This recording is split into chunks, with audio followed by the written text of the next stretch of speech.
All right, everybody, welcome back to the KSR YouTube channel. And like you saw in the thumbnail, it's a day working on SoccerMom. And hey, there's a motor going in it. Actually, there's not. That's just a block. Our engine got stuck in the ice storm, and we are waiting on it. We were expecting to be dynoing it tomorrow, but that's not going to happen because today's Saturday. It's not going to get delivered today. It's not going to get delivered tomorrow. So we're having to chuck the mock-up block in. Kimber's working on getting her all lined up because we've got some fabrication work to do with like getting the hot side remade for our larger wastegates. We got a whole slew of parts that's got to go back on, extra transmission cooler, as well as a bunch of other stuff right after the intro.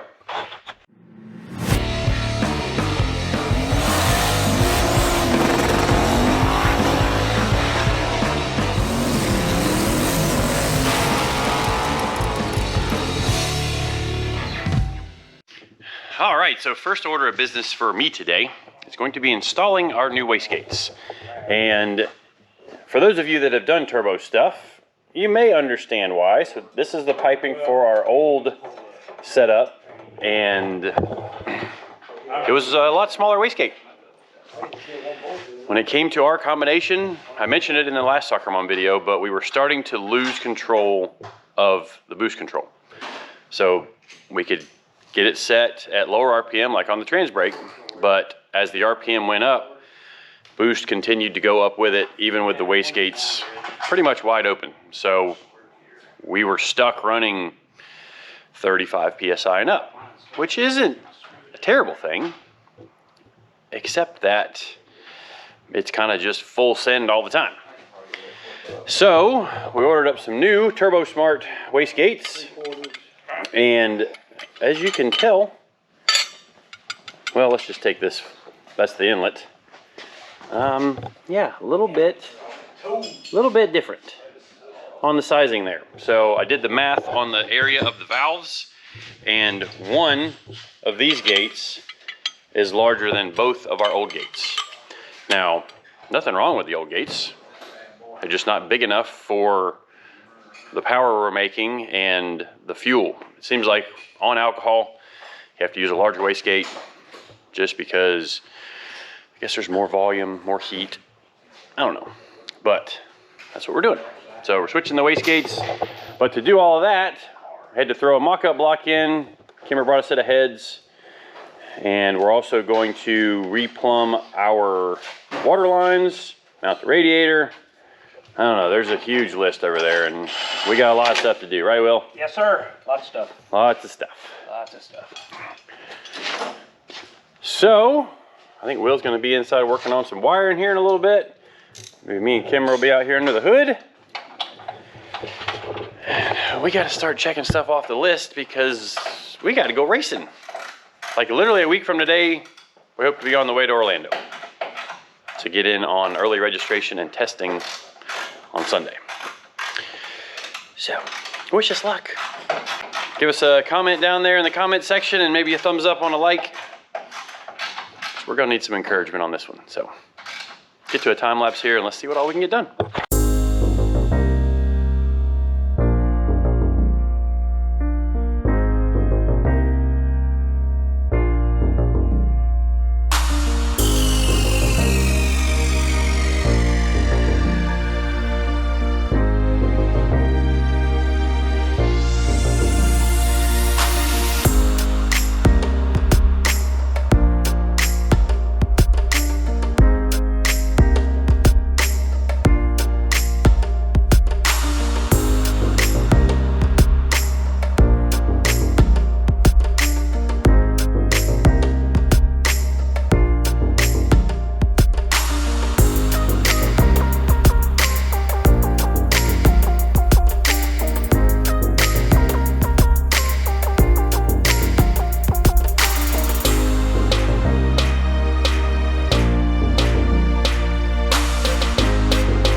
All right, well, what's been going on in the time lapse?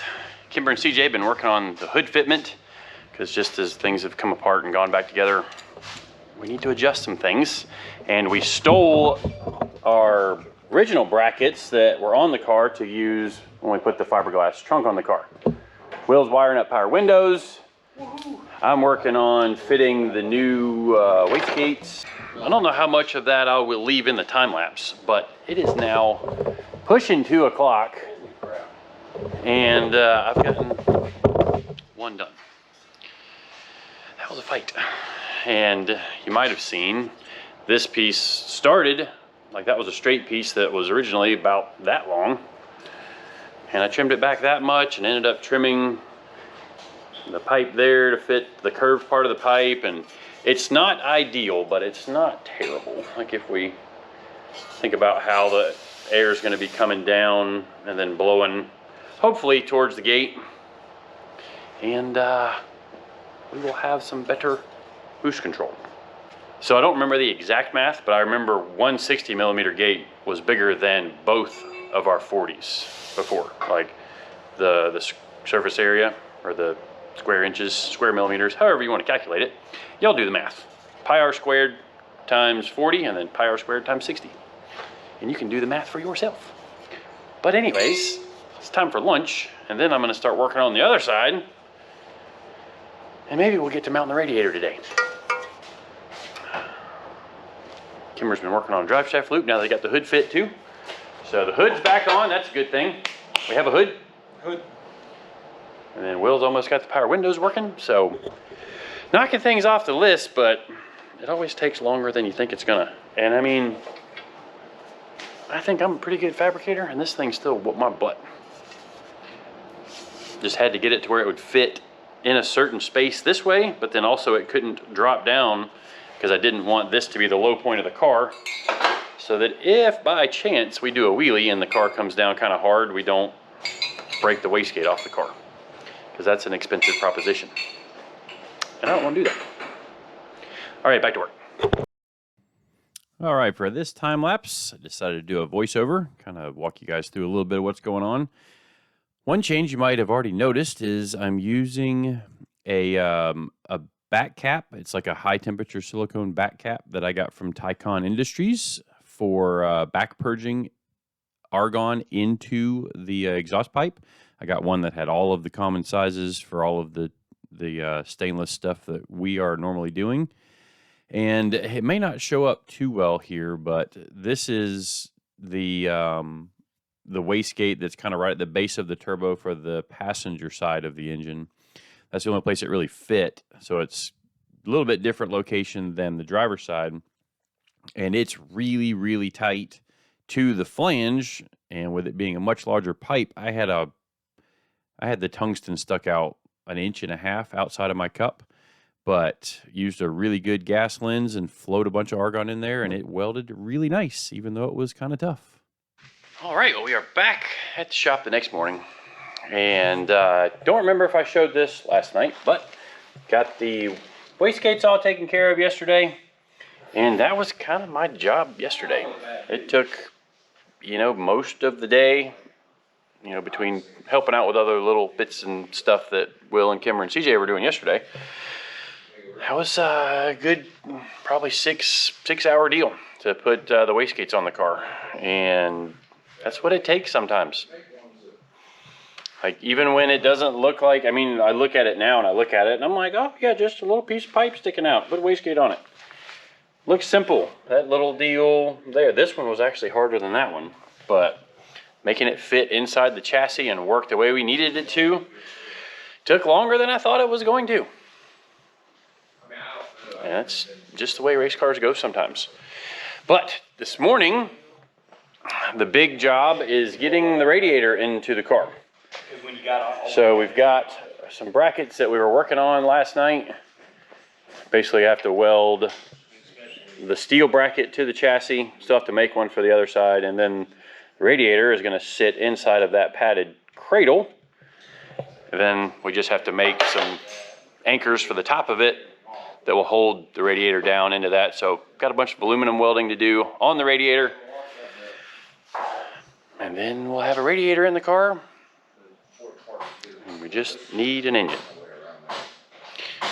I might go check that tracking number and see if there's any updates on it. Because we're starting to get a little nervous. Because a week from today is the test day at Orlando for the day before sick week.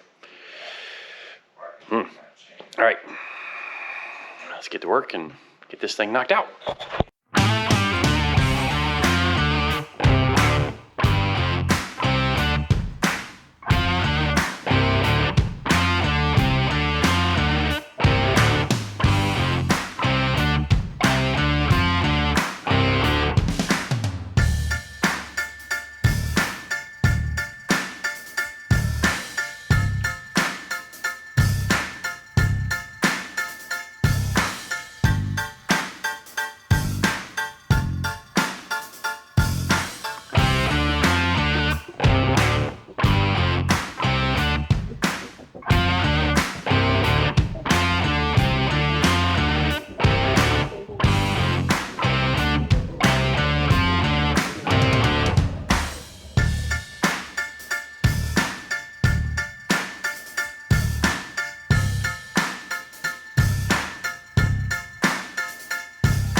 Alrighty, well, that's going to wrap up today, and I didn't get as much done today as I wanted to. Moving a little slow today after a 12-hour day yesterday, and I wasn't lifting things, as you guys might have seen in some of the time lapses. Will and Kimber were taking the radiator in and out or putting the hood on and off, and still trying to take it easy, but yesterday was the most I've been on my feet since my surgery, and I'm feeling it a little bit today. But got the saddles, lower saddles for the radiator welded, and then if you notice, there's some soft rubber in there, and that's actually an old fender cover that Will had at his house. So we're gonna glue those pieces in so that the radiator kind of has a soft mount there. And then you see I put a washer in between the tab on the radiator and the tab on the car. That's because there will be a rubber washer in there, and then I'll use a nylock nut on the bolt, and we'll just tighten it up till it snugs up, and then that way the radiator isn't solidly mounted to the car, because that's a lot of weight that's in the radiator, and the vibration and stuff, and the tanks being thin, since we're welding to the tanks, you know, could eventually lead to a crack. So that's kind of been the way I've done things usually, is to make a little bit of soft mount. Mullet is done that way. Sean's Chevy 2 is done that way. And it seems to work really well. Haven't had a failure there at all yet. And one other thing we're doing that we also did on Mullet is the water pump. We've got our little Davies Craig EWP 150 water pump that we like to use. It is going to, like you might be able to see, there's a bung in here. Well, I promise there's a bung, yeah. So I'm going to fit that bung to the side of the radiator, and the water pump, let's see if I can get my arm down in here. the water pump will be mounted right to the side of the radiator. And then we'll have a triangulation, like a strap that goes from the top of the pump kind of up to the tank on the radiator. And we'll put that down as low as we can, but keeps the radiator all kind of in a module and makes it to where, you know, everything comes out together. We have a transmission cooler to mount to the front of that still, but we're chipping away at this thing. And oh, I got to show you the trailer. So Kimber was in earlier, kind of put some hips on the old girl, our little trailer, mounted fuel cell jug mounts for right there, so we don't have to put them up on top. And then we fabricated, like Kimber did all the fab work and I just welded it up, but this little framework here, so we don't have to take the generator on and off. And I'm looking forward to that because I shouldn't be lifting that, and it makes it easier for Will too. And also, we did a roll-on jack so we can, you know, kick this down. Oh boy, that made a mess. Yeah, so that'll go like that. We'll be able to crank it off the back of the car so that we don't have to lift the trailer up. Last year we kind of messed around with it and would lift the trailer off the car, and we're trying to make things easier for us. And since we don't have an engine yet, yeah, we're getting down to the last minute on that. Since we don't have an engine yet, kind of turned to the trailer. And now we can get into the box of the trailer. We might put some stuff up here, but we'll be able to get into the box without moving the fuel jugs or moving our generator. So, lots of progress today. Not quite as much as I wanted to get done, but Will got all the fan wiring finished up inside of the car, like the PWM controller for the, or the PWM controlled wire for the brain box of the fan. And I was hoping to be able to show that by the end of the day, you know, how the fan soft starts and turns on soft, and then how much air that single fan moves. But we didn't get that far. So that's going to do it for this episode. Appreciate everybody watching, subscribing, following along, commenting in the comment section down below. You guys can see I get in there and comment quite a bit just because I'm sitting around the house with nothing to do. Might as well get on and interact with you guys and have a good time. So, thanks again. We'll see you guys next time.